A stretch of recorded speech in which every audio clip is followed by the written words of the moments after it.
Skladá sa to vlastne z dvoch častí, ktoré majú, jedno má krídelka, druhé nie.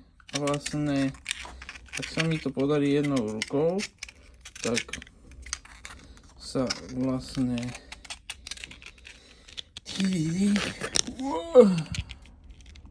zamykajú do seba spôsobom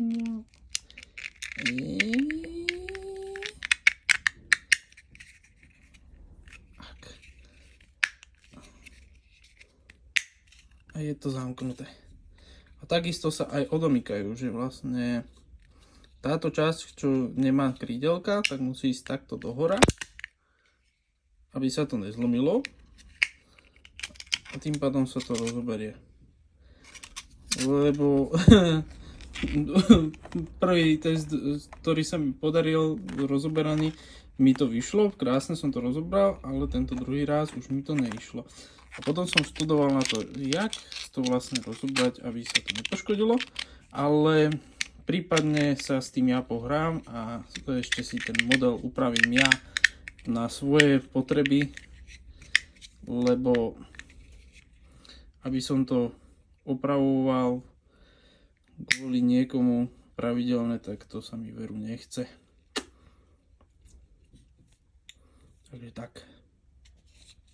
Tam vymyslím asi prstenec, ktorý sa otočí vďaka tomu, že budú tam túto dve drážky, ktoré budú širšie.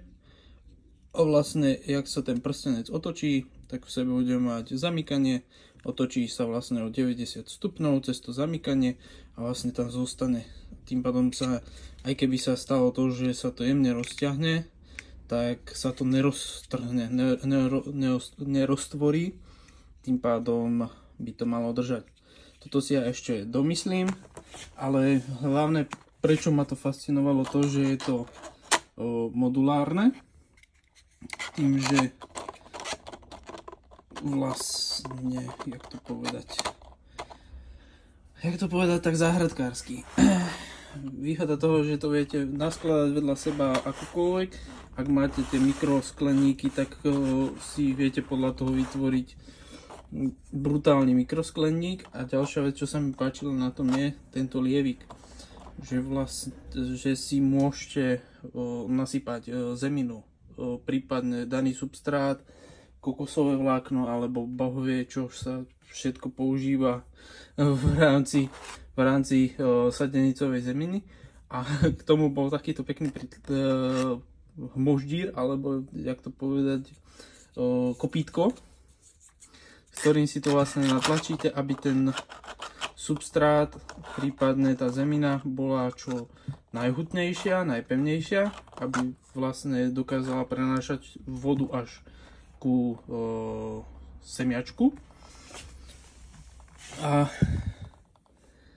tým pádom toto je vlastne k tomu a takto prípadne keby chcel niekto rozšírenie, vieme sa dohodnúť o to pokoj, prípadne na Instagrame ohľadom takýchto všelijakých vecí, ohľadom 3D tlače, kľudne treba napísať, čo by ste chceli tvoriť, alebo prípadne ak by ste chceli niečo vytvoriť z vašej hlavy, tak by sme sa vedeli dohodnúť. A Instagram dám v popisku videa.